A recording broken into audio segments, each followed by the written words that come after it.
Hello दोस्तों। तो एक बार फिर से आपके लिए आपके बोर्ड एग्जाम के लिए शॉर्ट क्वेश्चंस लेकर के आए हुए हैं। और आपके शॉर्ट क्वेश्चन की शुरुआत एक केमिकल काइनेटिक्स फिजिकल के केमिकल काइनेटिक्स रासायनिक बलगतिकी चैप्टर से ये फर्स्ट क्वेश्चन इसमें लिया गया है। इसके पिछले क्लासेज में हम लोग लेक्चर में सॉल्यूशन चैप्टर के शॉर्ट क्वेश्चन को सभी शॉर्ट क्वेश्चन को हम लोग कंप्लीट कर लिए थे और कुछ न्यूमेरिकल भी देखे थे, है ना। तो ये केमिकल काइनेटिक्स का फर्स्ट क्वेश्चन शॉर्ट क्वेश्चन सब में बता रहे हैं आपको वेग नियम व्यंजक को क्या है, वेग नियम व्यंजक को परिभाषित करें, मतलब वेग नियम समीकरण क्या है, ये क्वेश्चन पूछा जाता है। तो देखो वेग नियम समीकरण जो है रेट लॉ एक्सप्रेशन जो है बाबू मेरे, ये रेट लॉ एक्सप्रेशन जो व्यंजक है समीकरण है, ये एक सबसे पहला चीज है एक्सपेरिमेंटल फैक्ट होता है, प्रायोगिक तथ्य होता है। और इसमें होता क्या है जरा आप ध्यान देंगे। एक हमने यहां पर केमिकल रिएक्शन को कंसीडर किया है, जरा ध्यान देंगे तब इसको डिफाइन करना है। हमने एक केमिकल रिएक्शन को कंसीडर किया है, ये आपके सामने एक केमिकल रिएक्शन है। चलिए ये आपके सामने एक केमिकल रिएक्शन है, A+B गिव्स प्रोडक्ट। बट यहां पर ये जो स्मॉल m देख रहे हैं और n देख रहे हैं, ये स्टोइकियोमेट्रिक कोफिशिएंट है, स्टोइकियोमेट्रिक कोफिशिएंट है। तो रेट लॉ एक्सप्रेशन वेग नियम समीकरण के अनुसार होता है कि जो प्रत्येक पदार्थ का रिएक्टेंट का जो रेट होता है, वह समानुपाती होता है इसके कंसंट्रेशन के घात। ये घात जो m है, ये हमेशा ध्यान रहे इसका वास्तविक स्टोइकियोमेट्रिक कोफिशिएंट नहीं होता है, ये एक्सपेरिमेंट से आता है। मतलब ये m और ये m सेम हो भी सकता है और नहीं भी। रेट b का निकाला जाए तो इसका पावर n ले लिया गया, बट ये ध्यान रहे ये n और ये n सेम नहीं हो सकता है, हो भी सकता है और नहीं भी, क्योंकि इनका जो पावर है, इनके कंसंट्रेशन के जो पावर लिए गए हैं, ये एक्सपेरिमेंट से आता है, ये एक्सपेरिमेंटल है ना भाई। तो अगर ओवरऑल रिएक्शन का रेट लिखा जाए तो रेट है तो रेट लिखेंगे, और समानुपाती है तो समानुपाती लिखेंगे, और A के कंसंट्रेशन के पावर m और B के कंसंट्रेशन के पावर n। तो रेट अगर यहां समानुपाती हटाया जाए तो कांस्टेंट K आ जाता है, जिसको क्या कहा जाता है, रेट कांस्टेंट कहा जाता है। क्या कहा जाता है इसका बाबू, रेट कांस्टेंट कहा जाता है, वेग स्थिरांक के नाम से जाना जाता है। और यही वो इक्वेशन है जिसको रेट लॉ एक्सप्रेशन कहा जाता है। मतलब ये प्रायोगिक तथ्य होता है। ये क्या होता है भाई, प्रायोगिक तथ्य होता है। दैट मींस यहां पर इसको हम लोग डिफाइन कर सकते हैं।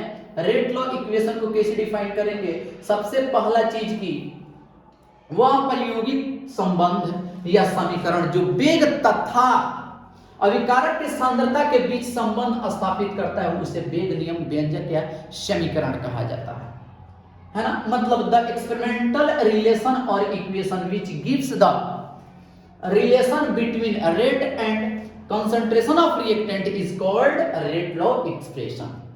तो ये रेट नियम समीकरण क्या है, ये आपके सामने है। आप इसका आराम से स्क्रीनशॉट कर सकते हो, और इसको भी आप स्क्रीनशॉट कर लो। ये सब क्लासेज में आपको बताया गया है।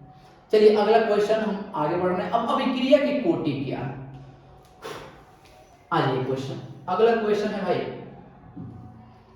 Define order of reaction. Define order of reaction, देखिए जो ऑर्डर ऑफ रिएक्शन है, जो रेट लॉ इक्वेशन होता है उसी से निकाला जाता है। अगर किसी केमिकल रिएक्शन के लिए रेट लॉ इक्वेशन गिवन रहे तो क्या करते हैं कि जो रिएक्टेंट मॉलिक्यूल के कंसंट्रेशन के पावर थे m और n, उसका केवल सम कर देना होता है, जोड़ देना होता है, वही ऑर्डर ऑफ रिएक्शन हो जाता है। मतलब कि आप जरा ध्यान देंगे, रेट लॉ इक्वेशन के बाद हम लोग ऑर्डर ऑफ रिएक्शन देख रहे हैं, जैसे वही केमिकल रिएक्शन यहां पर कंसीडर किया गया है और इसका रेट इक्वेशन यहां पर लिख दिया गया है, इसका रेट इक्वेशन यहां पर लिख दिया गया है। और ये जो पावर है, ये जो सम है, इसी को क्या कहा जाता है, ऑर्डर ऑफ रिएक्शन कहा जाता है। अगर आपसे पूछा जाए कि A के संदर्भ में ऑर्डर ऑफ रिएक्शन क्या होगा, तो क्या इसका पावर है m है, तो ऑर्डर ऑफ रिएक्शन इसका m हो जाएगा। B के संदर्भ में पूछा जाए तो n हो जाएगा, इसका जो पावर है वही।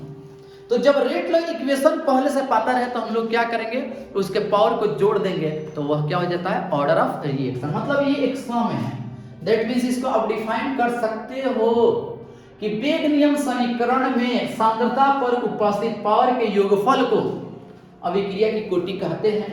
मतलब यहाँ पर the sum of power of concentration term present in rate law equation is called order of reaction. यहाँ होगा वेग, ठीक है ना, वेग नियम व्यंजक के सांद्रता पद पर उपस्थित पावर के योगफल को सम को अभिक्रिया की कोटि कहते हैं। आप इसको शॉर्टेशन कर लो। ये दूसरा क्वेश्चन है, एग्जाम्पल भी आप ले लो भाई। चलिए अगले प्रश्न की तरफ बढ़ रहे हैं। अगला है मॉलिक्यूलरिटी, मॉलिक्यूलरिटी ऑफ रिएक्शन।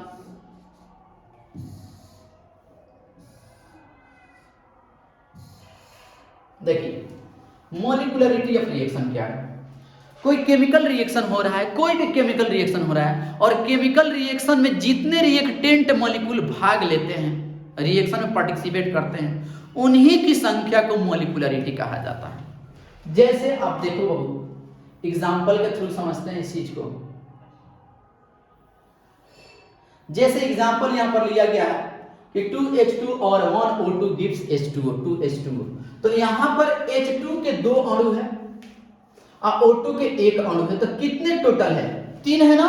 ये आपस में कोलिजन करते हैं, टकराते हैं, तब प्रोडक्ट बनता है। तो यहाँ पर रिएक्शन करने वाले, टकराने वाले मॉलिक्यूल की संख्या कितनी है? 2 तो H2 है, 1 और 2 और 1 O2 है, मतलब मॉलिक्यूलरिटी क्या हो जाएगा इसका? 3 हो जाएगा। इसी प्रकार H2 और I2 रिएक्शन किया तो HI बनाया, तो H2 और I2 ना रिएक्शन कर रहा है, एक एक है, तो इसका मॉलिक्यूलरिटी क्या हो जाएगा दोस्त? 2 हो जाएगा। एकदम सिंपल है कि किसी रासायनिक अभिक्रिया में जो रिएक्टेंट मॉलिक्यूल की संख्या जितनी भाग लेती है, उन्हीं को संख्या को क्या कहा जाता है? मॉलिक्यूलरिटी ऑफ रिएक्शन कहा जाता है। तो एकदम सिंपल है, आप इसको भी शॉर्ट स्क्रीन कर लीजिए, यहां से आप शॉर्ट स्क्रीन कर लो इसको। ये एग्जाम्पल भी शॉर्ट स्क्रीन आप कर लीजिए, स्क्रीन शॉट कर लीजिए, एग्जाम्पल भी कर लो। चलिए अगले प्रश्न की तरफ। अब कह रहा है कि आपको रेट लॉ इक्वेशन दिया हुआ है, एकदम सिंपल। आपको इस केमिकल रिएक्शन के लिए, ये केमिकल रिएक्शन है ना, ठीक है, इसको 1 नंबर कर देना चाहिए, इसको 2 नंबर कर देना चाहिए। या कोई भी रिएक्शन दिया रहा है, ठीक है ना, इसका कोटि ज्ञात करना है। इसका क्या ज्ञात करना है? कोटि। यहाँ पर ये क्वेश्चन का रेट लॉ इक्वेशन देना चाहिए, बट ये चीज नहीं दिया है तो इसको डिस्कार्ड करेंगे। रेट लॉ इक्वेशन दिया रहेगा तभी ना तो क्या करेंगे? पावर को जोड़ देंगे। अगर इस रेट लॉ इक्वेशन का ऑर्डर ऑफ रिएक्शन पूछा जाए तो केवल पावर को जोड़ देना है, मैंने 3/2 अब प्लस 1/2, बस जोड़ दीजिए, आंसर आ जाएगा।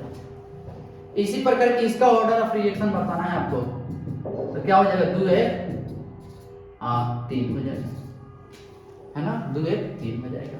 हालांकि इस चैप्टर का हम लोग किए हुए हैं, ठीक है ना। चलिए अगले प्रश्न। हाँ, ये इलेक्ट्रोकेमिस्ट्री का क्वेश्चन है, जरा ध्यान से। तो केमिकल काइनेटिक्स में जो प्रश्न छूटे हुए थे, है ना, उसको हम लोग कंप्लीट कर लिए। अब ये जो क्वेश्चन है इलेक्ट्रोकेमिस्ट्री का, बहुत इंपॉर्टेंट क्वेश्चन है, फराडे के विद्युत अपघटन के नियम। देखो फराडे के विद्युत अपघटन के 2 नियम हैं, एक प्रथम और एक द्वितीय, सेकेंड। प्रथम नियम कहता है कि अगर इलेक्ट्रोलाइसिस आप कर रहे हो और करंट आप प्रवाहित कर रहे हैं, आवेश प्रवाहित कर रहे हैं Q, ठीक है ना, तो जितना ही ज्यादा मात्रा में अगर आप आवेश प्रवाहित कर रहे हो, उतना ही तेजी से इलेक्ट्रोड पर पदार्थ जमा होते हैं और एक दूसरे के समानुपाती होते हैं। तो वही चीज यहाँ पर है बाबू मेरे कि अकॉर्डिंग टू फराडे, कि आप यहाँ पर पहले स्टेटमेंट पढ़ लो, विद्युत अपघटन के प्रथम नियम है कि according to first law of Faraday the mass of deposited substance at electrode becomes directly proportional to the quantity of या amount of charge of passing through electrolyte. मतलब फराडे के प्रथम नियम के अनुसार इलेक्ट्रोड पर जमा होने वाली या इकट्ठा होने वाली या डिपोजिट होने वाले पदार्थ का मात्रा या भार इलेक्ट्रोलाइट में प्रवाहित किए जाने वाले आवेश या करंट टाइम के समानुपाती होता है ना। दैट मींस यहाँ पर अकॉर्डिंग टू फराडे इलेक्ट्रोड पर मुक्त पदार्थ की मात्रा W डायरेक्टली प्रोपोर्शनल, ये समानुपाती है, ठीक है ना, ये क्या है भाई? समानुपाती है। समानुपाती Q, मतलब यहाँ चार्ज है, अगर यहाँ से समानुपाती हटाया जाए तो कांस्टेंट Z आएगा, जिसको क्या कहा जाता है, कांस्टेंट ये जो है इसी को इलेक्ट्रोकेमिकल इक्विवेलेंट कहा जाता है, जिसको Z से सूचित किया जाता है। तो इलेक्ट्रोड पर मुक्त पदार्थ की जो मात्रा है वह प्रवाहित आवेश Q के क्या होती है, समानुपाती होती है। और ये आपको पता है बाबू कि यहाँ W क्या है, weight of deposit substance at electrode, electrode पर मुक्त पदार्थ की मात्रा है। Q क्या है, अमाउंट ऑफ चार्ज है। Z क्या है, कांस्टेंट है, जिसको इलेक्ट्रोकेमिकल इक्विवेलेंट बोला जाता है। ठीक है ना, तो आप इसको नोट कर सकते हो, इसका आप शॉर्ट स्क्रीन कर लो पहले फैराडे का फर्स्ट लॉ, इसके बाद आप इसको ले लो भाई, और इसके बाद देखिए, इसके बाद क्वेश्चन आता है कि इलेक्ट्रोकेमिकल सीरीज क्या है। तो देखिए इलेक्ट्रोकेमिकल सीरीज में अगर आप यहां पर W बराबर Z और Q बराबर आपको पता है IT होता है, Q बराबर क्या होता है, IT होता है, तो Z IT यहां हो जाएगा। तो ये जो Z है, इलेक्ट्रोड पर मुक्त पदार्थ की मात्रा में क्या किया जाए, अगर इलेक्ट्रोलाइसिस के दौरान 1 एम्पियर की धारा प्रवाहित की जाए, 1 एम्पियर की धारा प्रवाहित किया जाए, कितने समय तक बाबू, 1 सेकेंड तक किया जाए, तो ये जो W होता है इलेक्ट्रोड पर मुक्त पदार्थ की मात्रा ही क्या कहलाता है, Z कहलाता है, इलेक्ट्रोकेमिकल इक्विवेलेंट कहलाता है। देख लीजिए यहाँ पर नाउ Z बराबर IT, क्योंकि हम लोग को पता है Q बराबर IT होता है, I बराबर Q बाई T हो जाएगा, तो W बराबर Z IT होता है, I यहाँ करंट है और T टाइम है सेकेंड में। ठीक है ना, आप इसका भी सॉल्यूशन कर सकते हो। अब यहाँ पर ये अगला क्वेश्चन बन जाता है, अगला क्वेश्चन ये बन जाता है बाबू मेरे, विद्युत रासायनिक तुल्यांक क्या है, मतलब अभी जो देख रहे हैं डिफाइंड इलेक्ट्रोकेमिकल इक्विवेलेंट, तो इक्विवेलेंट डिफाइन हम लोग करना है कि इलेक्ट्रोकेमिकल इक्विवेलेंट क्या है, मतलब कि Z क्या है।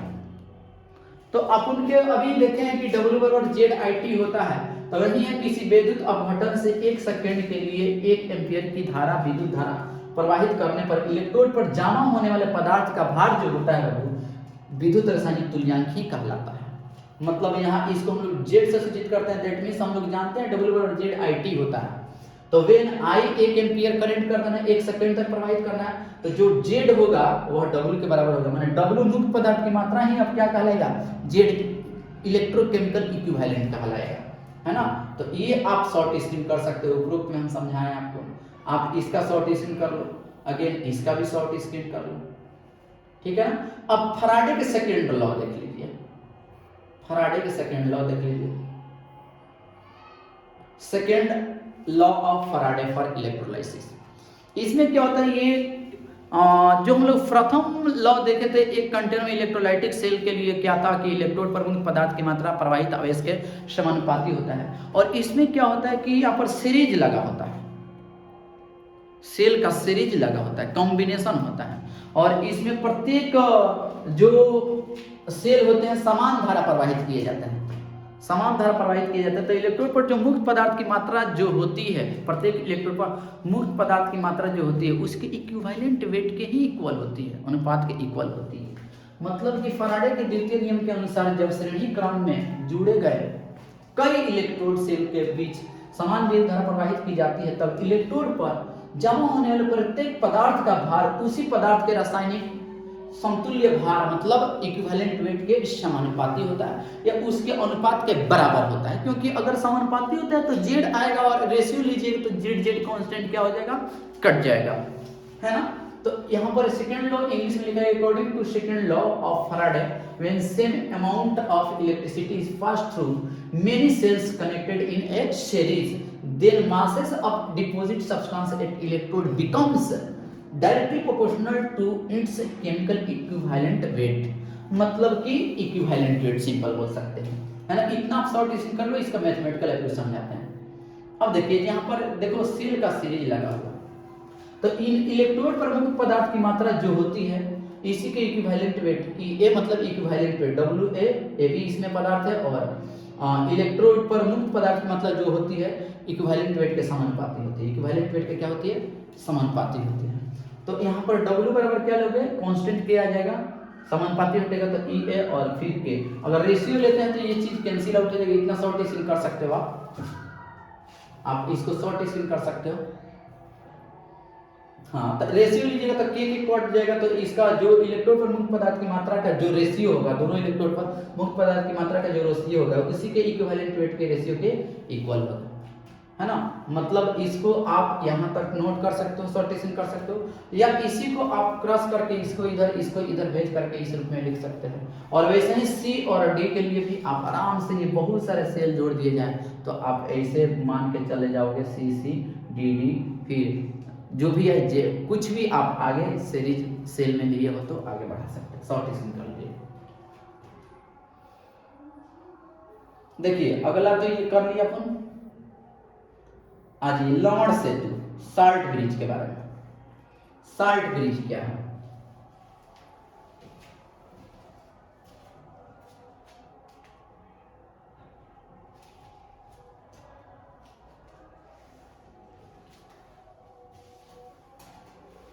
देखो वो साल्ट ब्रिज क्या होता है, जैसे हम लोग गैल्वेनिक सेल मान लीजिए ले लिए हैं, है ना, इसको वायर से जोड़ दिया गया है और इसमें एक यू आकार की नली लगा दी जाए और इसमें पेस्ट होता है सेमी सॉलिड के फेज में, ठीक है ना, KCl का, NH4Cl का हो सकता है, AgCl भी हो सकता है, KNO3 हो सकता है, ठीक है ना।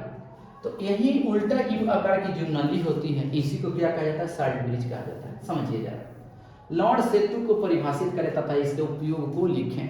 मतलब define salt bridge and it's uses.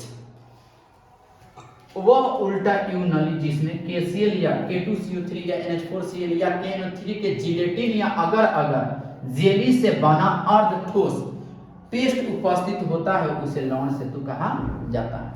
जो ये उल्टा यू आकार की नली होती है उसमें किसका पेस्ट या सेमी सॉलिड फेज में सॉल्यूशन डाला जाता है? तो KNO3 का, NH4Cl का, KCl का या K2CO3 का अर्ध ठोस बना करके इसमें क्या किया जाता है? इस इलेक्ट्रोलाइट को इसमें डाला जाता है, ठीक है ना। इसी को क्या कहा जाता है बाबू? इसी को हम लोग कहते हैं साल्ट ब्रिज। इसका शॉर्टेशन कर लीजिए, समझा रहे हैं डायग्राम में। इसका फंक्शन क्या है ना, इसका फंक्शन क्या है? तो अभी आपको डायग्राम में समझाए हैं। उल्टा यू आकार की नली होती है, इसमें किसका पेस्ट लगा तो डायग्राम के थ्रू आपको समझा दिया गया। देखिए इसका फंक्शन यूजेज क्या है। Salt bridge complete the circuit, ये परिपथ को कंप्लीट करता है, पूरा करता है। अगला, salt bridge maintain the electrical neutrality of both half cell. इसमें जो पेस्ट होते हैं इन्हीं के आयन जब सेल में जाते हैं तो इसके इलेक्ट्रिकल न्यूट्रलिटी को, पॉजिटिव निगेटिव को मेंटेन रखता है। अब ऐसा नहीं होता है कि किसी कंटेनर के सोल्यूशन में काफ़ी ज़्यादा मात्रा में निगेटिव चार्ज आ जाए, तो साल्ट ब्रिज में जो पेस्ट के रूप में भरा गया इलेक्ट्रोलाइट, इनर्ट इलेक्ट्रोलाइट, उनके निगेटिव पार्ट जा करके उसको क्या कर देंगे? न्यूट्रल कर देंगे। तो पॉजिटिव जब सोल्यूशन बनने लगेगा तो उसके निगेटिव पार्ट जाके उसको न्यूट्रल कर देंगे, जिससे कि सर्किट क्या होने लगेगा? कंप्लीट होने लगेगा, है ना। तो ये न्यूट्रलिटी को कंप्लीट करता है। To maintain the electrical neutrality salt bridge gives anion in anodic half cell, ठीक है ना, एनोड वाला में, और cationic in cathode half cell, है ना। चलो शॉर्ट स्क्रीन कर लो, इसका हिंदी में भी है ना।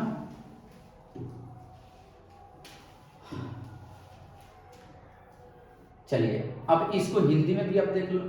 लॉर्ड सेतु परिपथ को पूरा करता है, ठीक है ना। लॉर्ड सेतु दोनों अर्ध सेल के विद्युत उदासीनता को बनाकर रखता है।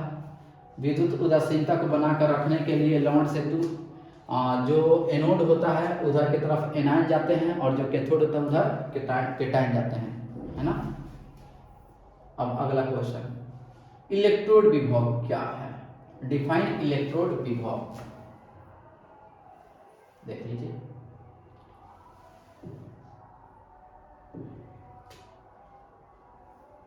देखो इलेक्ट्रोड विभव क्या है? इलेक्ट्रोड पोटेंशियल, है ना। जब किसी मेटालिक रॉड को किसी विलयन में डुबाते हैं तब रॉड तथा विलयन के बीच एक विभवांतर उत्पन्न हो जाता है। इसी विभवांतर को इलेक्ट्रोड विभव कहा जाता है। जैसे ये एक इलेक्ट्रोलाइटिक सेल है और इसमें किसी धातु का रॉड इसमें डाला जाए और इसी का मान लो सोल्यूशन ले लिए, मान लो जिंक ले लिए, और इसी का जब सोल्यूशन ले लिए तो Zn लिए तो Zn+2 और SO4। तो आयन के बीच और इस इलेक्ट्रोड के बीच विभवांतर उत्पन्न होगा। इसी विभवांतर को क्या कहेंगे हम लोग? इलेक्ट्रोड विभव कहेंगे, इलेक्ट्रोड पोटेंशियल कहते हैं। मतलब when A metallic rod is dipped into A solution then a potential difference is developed between rod and solution. This potential difference is called electrode potential, है ना। इसको हम लोग ई से सूचित करते हैं। अगर मानक इलेक्ट्रोड विभव कर दे तो मानक की परिस्थिति में टेम्परेचर 298 केल्विन या 25 डिग्री सेल्सियस लगभग लिया जाता है। प्रेशर एक बार लिया जाता है ना। प्रेशर कितना बार? एक बार लिया जाता है। और जो सॉल्यूशन होता है कंटेनर में वह उसकी मोलरिटी कितनी होती है? 1 मोलर होती है। तो उस समय जो इलेक्ट्रोड और सॉल्यूशन के आयन के बीच जो डेवलप होगा पोटेंशियल विभवांतर, तो उसको हम लोग क्या बोलेंगे? मानक इलेक्ट्रोड विभव, मतलब स्टैंडर्ड इलेक्ट्रोड पोटेंशियल, है ना। इसको ई से सूचित करेंगे। अगर मानक रहता तो इसे इनर्ट से सूचित करते हैं। इनर्ट दैट मींस इसे, है ना। इसका शॉर्ट स्क्रीन कर लो, देख लीजिए। यहाँ पर डायग्राम के थ्रू बताया गया है कि ये सॉल्यूशन है ना। धातु का रड है और उसी का ये सॉल्यूशन लिया गया है साल्ट का। तो यहाँ पर इस मेटल रड और आयन के बीच जो उत्पन्न होगा विभवांतर, उसी को पोटेंशियल डिफरेंस को क्या कहेंगे हम लोग? इलेक्ट्रोड पोटेंशियल कहेंगे, इलेक्ट्रोड पोटेंशियल, ठीक है ना। x × v जो कि पोटेंशियल डिफरेंस को बताता है। आप एनायन के केस में भी ले सकते हो। तो डायग्राम आप समझो, मेन तो ये स्टेटमेंट है। आ जाइए अगला, मानक इलेक्ट्रोड विभव। हम आपको कंडीशन बता दें, मानक इलेक्ट्रोड विभव में कुछ नहीं करना है, केवल सॉल्यूशन के कंसंट्रेशन 1 मोलर 25 डिग्री सेल्सियस हो जाएगा, ठीक है ना। और एक बार प्रेशर हो जाएगा। तो आपको ये भी समझा दिया, शॉर्ट स्क्रीन कर लीजिए। इसको इनर्ट से स्विच करते हैं। अब आ जाइए अगला स्टेट कोलरास लॉ। कोलराउस के नियम क्या है? देखिए कोलरास के नियम क्या होता है। कोलरास के अनुसार होता है अनंत तन्यता पर, कोलरास के अनुसार होता है अनंत तन्यता पर किसी विद्युत अपघट्य के मोलर चालकता का मान उसी विद्युत अपघट्य के द्वारा उत्पन्न आयन के मोलर चालकता के योगफल के बराबर होता है ना। मैंने कहने का मतलब है कि इसके अनुसार ये हुआ कि अगर आप ले रहे हो किसी इलेक्ट्रोलाइट को, है ना, मोलर चालकता मतलब इस लैम्डा से सूचित करते हैं, है ना। अनंत तन्यता पर जैसे मान लीजिए हम NaCl ले लिए, ठीक है, NaCl ले लिए। तो इसमें जो आयन है Na+ और Cl-, Na+ और Cl-, Na+ और Cl-, ये इन आयनों के योगफल के क्या होता है? ये इक्वल होता है। आप और भी एग्जांपल ले सकते हो, जैसे आप ले लिए यहाँ पर KCl अनंत तन्यता पर, तो इनके आयन क्या क्या होंगे? K+ होंगे और अनंत तन्यता पर Cl- होंगे अनंत तन्यता पर। तो ये क्या होंगे भाई? इन आयनों के सम के ये बराबर होते हैं। यही कोलरास के नियम है, सिंपल। आप इसका शॉर्ट स्क्रीन कर सकते हो भाई, इतना हिंदी है।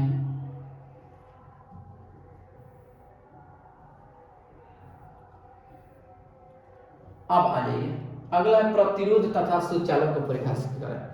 तो प्रतिरोध क्या है, सुचालक क्या आप जानते भी हैं बाबू। प्रतिरोध जो कि पदार्थ का एक प्रॉपर्टी होता है, गुण होता है, जो विद्युत धारा के प्रवाह को क्या करता है? रोकता है ना, प्रवाह नहीं देता है, प्रवाह नहीं करने देता है, उसको क्या कहा जाता है? प्रतिरोध कहा जाता है। तो पदार्थ का वह गुण जो विद्युत धारा के प्रवाह को या प्रवाह में रुकावट उत्पन्न करता है, उसे प्रतिरोध कहते हैं, है ना। इसको R से सूचित करते हैं, कैपिटल या स्मॉल से।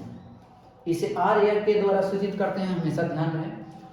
इसी को क्या कहा जाता है? रेजिस्टेंस माने कि प्रतिरोध कहा जाता है। The properties of substance which obstruct या hindered the flow of electricity is called resistance. इसका शॉर्ट स्क्रीन कर सकते हो। इसका मात्रक क्या होता है भाई? ओम होता है ना। इसका मात्रक क्या होता है? ओम होता है। अगर L लेंथ का, L लंबाई का अगर एक क्या ले लिया जाए, वायर ले लिया जाए जिसका क्रॉस सेक्शन एरिया ले लिया जाए, तो इसका जो रेजिस्टेंस होता है वो क्या होता है, आर बराबर rho L by A. L length है, जो कि क्या है, इसका लेंथ है, रो है, और एरिया क्रॉस सेक्शन ए है, एरिया है ना। यहाँ रो जो होता है रेजिस्टिविटी होता है, और स्पेसिफिक रेजिस्टेंस भी इसको बोला जाता है। अगर यहाँ पर लेंथ यूनिटी कर दिया जाए, क्रॉस सेक्शन एरिया भी यूनिटी इकाई कर दिया जाए, तो जो विशिष्ट रेजिस्टेंस होता है या रेजिस्टिविटी जो होता है प्रतिरोधकता, वह प्रतिरोध के बराबर होता है। आप इसका शॉर्टेज कर लीजिए, है ना। अब कंडक्टेंस मतलब सुचालक। देखो ये क्या होता है, प्रतिरोध के एकदम उल्टा होता है। प्रतिरोध के विलोम को सुचालक कहते हैं, सॉरी कंडक्टेंस कहते हैं, चालकत्व कहते हैं, ठीक है ना। प्रतिरोध के विलोम को क्या कहा जाता है, चालकत्व कहते हैं, कंडक्टेंस कहते हैं। इसे जी के द्वारा सूचित किया जाता है। दैट मीन्स आप लिख सकते हो सी बराबर जी या सी से सूचित करते हैं, सी बराबर 1/r। जब ये रेजिस्टेंस का उल्टा है, प्रतिलोम है, तो इसका मात्रक क्या हो जाएगा, ओम इनवर्स हो जाएगा या महो हो जाएगा। बात समझ आए क्या? तो आप इसका सॉल्यूशन कर सकते हो। आ जाइए, अगला है विशिष्ट प्रतिरोध को परिभाषित करें। तो अभी आपको बताया गया विशिष्ट प्रतिरोध में कि जब हम लोग लेंथ इकाई ले लें, मतलब 1 सेंटीमीटर ले लें, cross section area 1 centimetre square ले लिया जाए, तो प्रतिरोध जो होता है वहीं क्या कहलाता है, प्रतिरोधकता कहलाता है या विशिष्ट प्रतिरोध कहलाता है। तो इकाई लंबाई तथा इकाई अनुप्रस्थ काट क्षेत्रफल वाले संचालक में उपस्थित प्रतिरोध को ही विशिष्ट प्रतिरोध कहा जाता है, प्रतिरोधकता कहा जाता है। इसे रो के द्वारा सूचित किया जाता है। मतलब the resistance of a conductor of unit length and unit cross section area is called specific resistance या रेजिस्टिविटी। इसका शॉर्ट स्क्रीन कर लो। इसका मात्रक क्या हो जाएगा, ओम मीटर, ठीक है ना। क्या हो जाएगा भाई, ओम मीटर हो जाएगा। और इसका ये लेंथ लिया गया 1 centimetre, cross section area 1 centimetre square, तो आर बराबर क्या हो जाएगा, रो हो जाएगा। अगला क्या है, अभी इसको देखें तुरंत। हाँ, विशिष्ट चालकता, विशिष्ट चालकता डिफाइंड स्पेसिफिक कंडक्टेंस और कंडक्टिविटी, है ना। चालकता, चालकत्व, चालकता है ये, विशिष्ट चालकता है, स्पेसिफिक कंडक्टेंस या कंडक्टिविटी। विशिष्ट चालकता क्या होता है, विशिष्ट चालकता जो होता है विशिष्ट प्रतिरोध के विलोम होता है ना, उसी के उल्टा होता है। जो रो के उल्टा होता है उसको क्या बोला जाता है, विशिष्ट चालकता बोला जाता है। इसको कप्पा के द्वारा सूचित करते हैं। क्या ये कप्पा के द्वारा सूचित किया जाता है। तो उसका क्या है, ये इनवर्स है, उल्टा है प्रतिलोम। देख लो 1/रो, कप्पा बराबर 1/रो। इसका यूनिट क्या हो जाएगा, ओम इनवर्स मीटर इनवर्स या महो मीटर इनवर्स, ठीक है। अब सेल कांस्टेंट क्या है, सेल कांस्टेंट क्या होता है, देखिए वो सेल कांस्टेंट सुचालक की लंबाई तथा क्षेत्रफल के अनुपात को क्या कहा जाता है, सेल कांस्टेंट कहा जाता है। सेल कांस्टेंट, ठीक है ना। तो जो सेल कांस्टेंट होता है वो क्या होता है, देखिए लंबाई L और क्षेत्रफल A के अनुपात को क्या कहते हैं, सेल कांस्टेंट कहते हैं।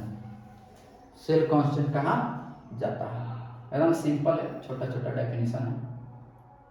L/A को सेल कांस्टेंट यहाँ पर सूचित किया गया है, नोट कर लो इसको।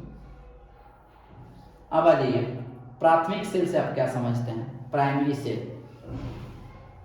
प्राइमरी सेल वह सेल होता है जिसमें रिडॉक्स अभिक्रिया केवल एक बार होती है। मतलब एक बार चार्ज करने के बाद फिर आप दोबारा चाहें तो चार्जिंग कर ले किसी बैटरी को, चार्जिंग संभव ना हो तो उसको क्या बोला जाता है, ये प्राइमरी सेल है।